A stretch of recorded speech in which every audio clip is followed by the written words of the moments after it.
Afternoon intuitives.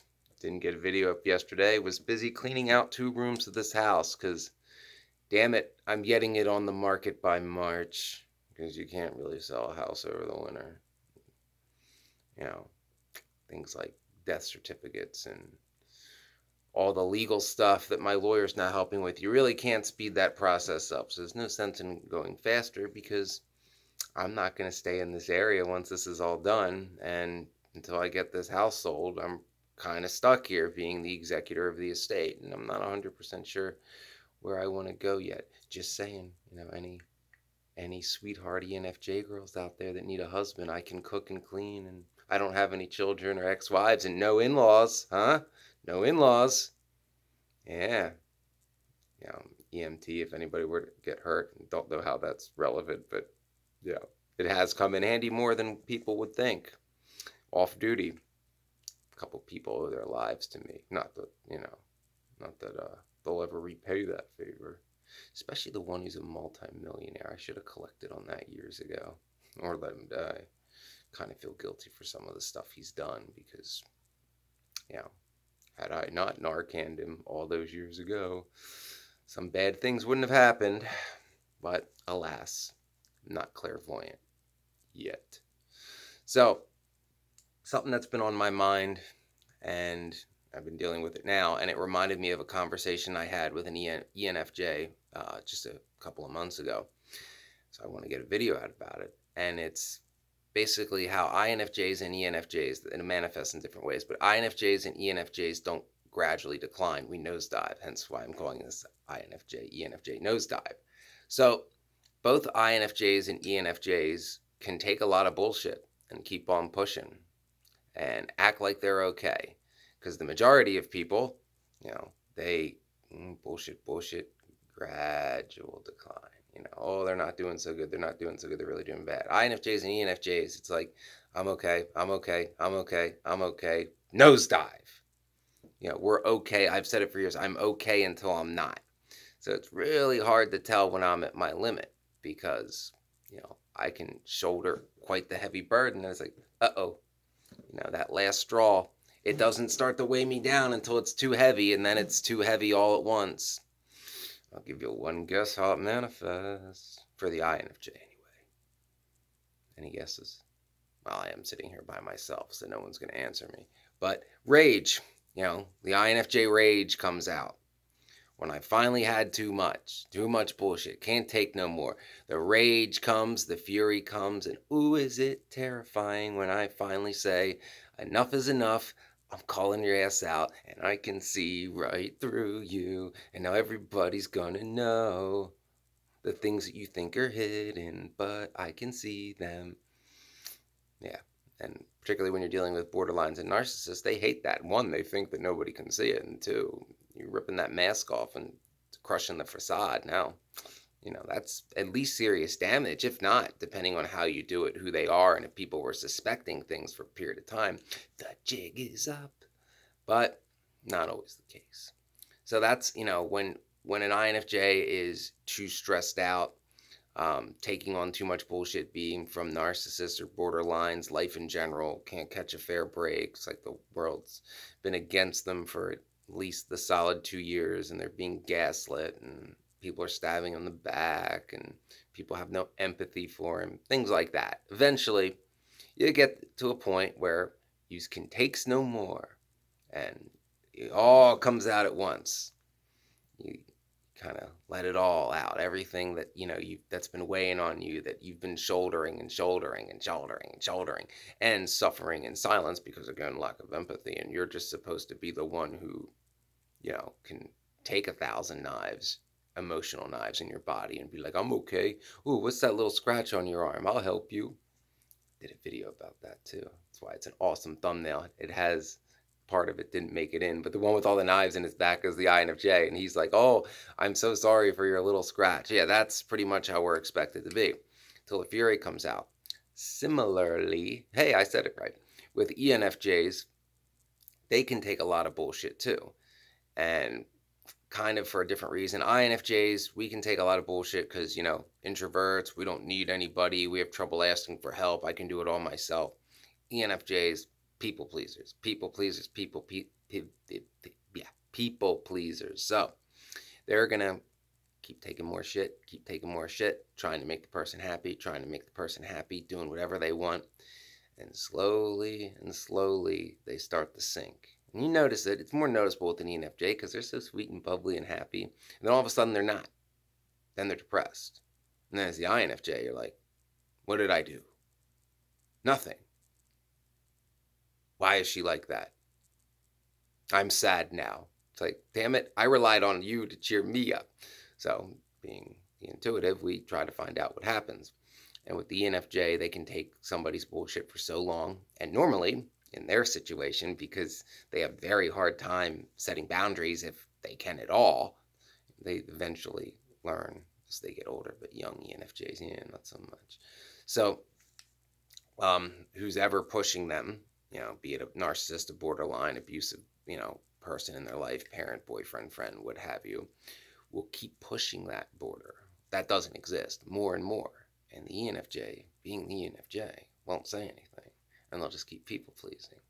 And they'll feel more exploited, more degraded. Eventually, because they're such people pleasers, they too will nosedive, although it's not going to manifest as rage with the ENFJ. It's going to manifest as either depression or they're going to like hardcore break down and cry. And ENFJs are criers to begin with, which is fine because they shouldn't have to cry. They're so sweet and snuggly. But when they eventually have too much, they'll break down hard. And even in that situation, they'll try to push themselves and say, it's not that bad, I can do this, and oh, I'll just do it and then I'll forget about it. But they won't, but that's what they tell themselves. And they allow it to continue because again, people pleasers, they want to please others, and they'll be like, well, it's me going through this, I'm not so important, and making this other person happy is way more important. But when both types nosedive, it's real bad because it takes a lot to get us to that point. It takes, you gaslight an INFJ, talking behind their back and all that shit once or twice. We'll tend to let it go. Like, someone's having a bad day. I'm just an easy target or a target of convenience. Keeps going on. It's like, oh, that's who you really are, huh? Okay. See if this keeps up. Then when it does, it's like, here's what you should know about this gaslighting narcissistic son of a bitch. Yeah. And we rip their mask off and expose them for exactly who they are. And then they have that. Like, how could they know? Look. And also how dare you say that about me? I'm me. Like, rules don't apply to me. Yeah. ENFJ, they'll break down and cry hard. And because they're so sweet and nice, someone will get mad for them in that guy more times than I'll admit. And, especially when you're younger, it's like, why is she crying? Then, because they're empaths and we're good listeners. And, I find out in my younger days, it was okay. Somebody's getting hurt. Bad. And that's usually how that would go down. And then the person who's, completely exploiting the ENFJ because they have no boundaries, especially when they're younger, that doesn't continue to go on because while it sickens me that they can exploit and degrade someone like an ENFJ with no remorse or conscience, and a lot of them actually get off on it, that doesn't bother them. It's like, oh, she's crying, whatever, she'll still do whatever I want. INFJ fury scares the hell out of them, especially if it turns violent, because that adrenaline dump, if we have to fight, we'll fight. INFJ is putting ourselves in a dangerous situation for someone we care about. No problem. Deal with the consequences later. We're kind of hard to hurt. C.S. Joseph did a video about that. It's like INFJs have this weird thing where, they're tough to kill and they can like get hurt and not be as injured as they should be. And I am certainly a living testament to that. So, that's his anecdotal thing.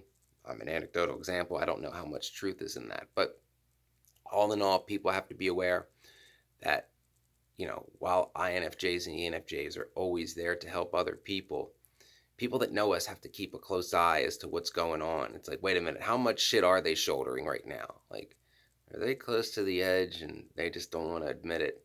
Because people kind of have to pull it out of us, especially INFJs, the whole introvert thing.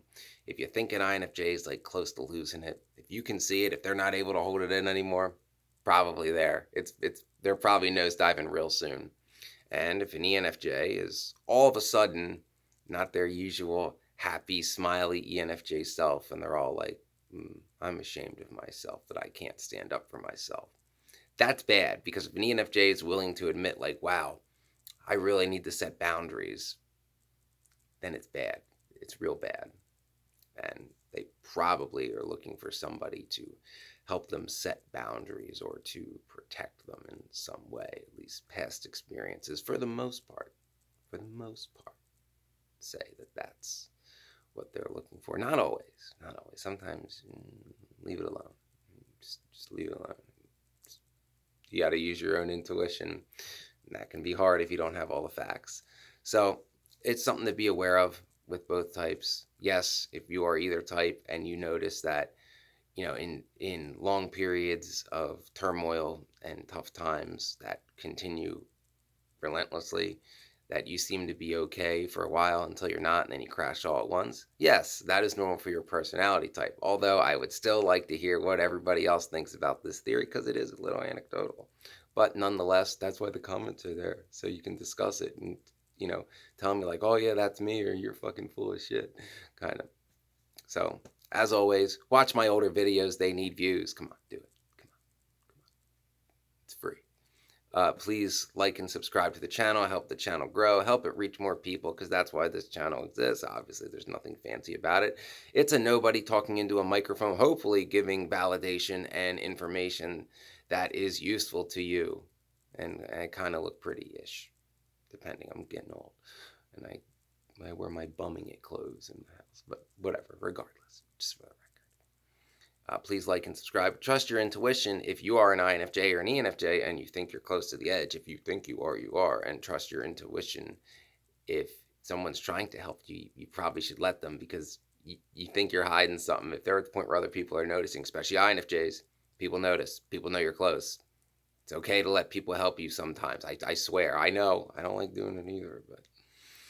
And remember, help others when you can, though do not sell out your integrity to do so, because sometimes that's exactly what they want you to do. Sometimes they don't want your help at all, but most of the time, they want someone to stand up for them, and they think that they're not worth standing up for. Show them that they're wrong.